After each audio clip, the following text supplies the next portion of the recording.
The Ink and the Tapestry.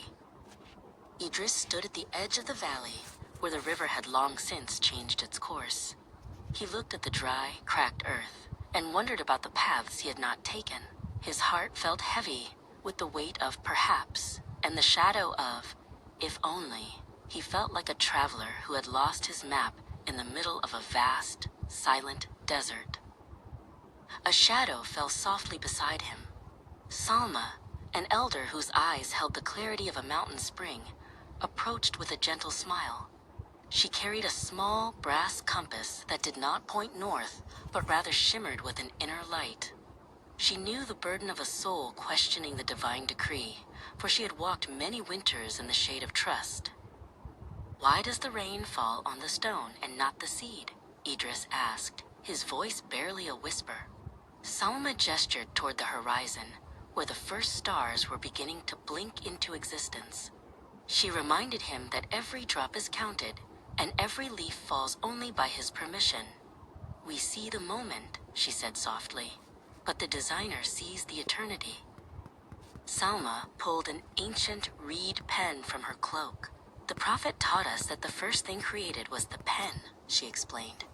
"It was told to write everything that would happen until the end of time. The ink has dried, Idris, and the pages are folded. What is meant for you will never miss you, and what misses you was never meant for you." Idris knelt by a patch of earth where a single green shoot struggled through the parched soil. He thought of his own missed opportunities, the doors that had closed and the dreams that had faded. He wondered if his life was a series of accidents or a carefully written poem he simply couldn't yet recite. Salma led him to her small dwelling, where a large wooden loom stood in the corner. "Destiny is like this weaving," she said, her hands moving rhythmically across the threads. "We see the movement of the shuttle, back and forth, sometimes through dark colors, sometimes through light.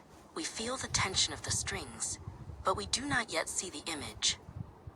Idris reached out and touched the back of the tapestry. It was a chaotic mess of knots, frayed ends, and tangled yarns. "It looks like a mistake," he murmured, thinking of the tragedies and trials that had marked his years. He saw only the confusion of the underside, where nothing seemed to align or make sense.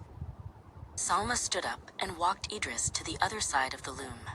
There, the pattern was revealed. A breathtaking garden of intricate flowers and flowing rivers, more beautiful than anything he had imagined. "You see the knots," Salma whispered, "but the creator sees the masterpiece.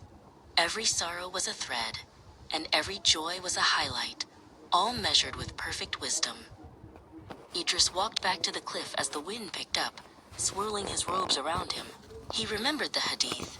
Even if the whole world gathered to harm him, they could not, unless it was written.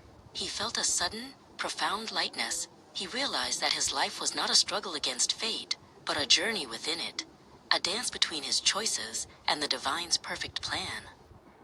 As the moon rose, Idris and Salma sat together, sharing a simple cup of tea. The dry riverbed was still dry, and the closed doors remained shut, but the storm in his heart had ceased. He found contentment in the now, trusting that the pen had written for him a story better than the one he would have written for himself.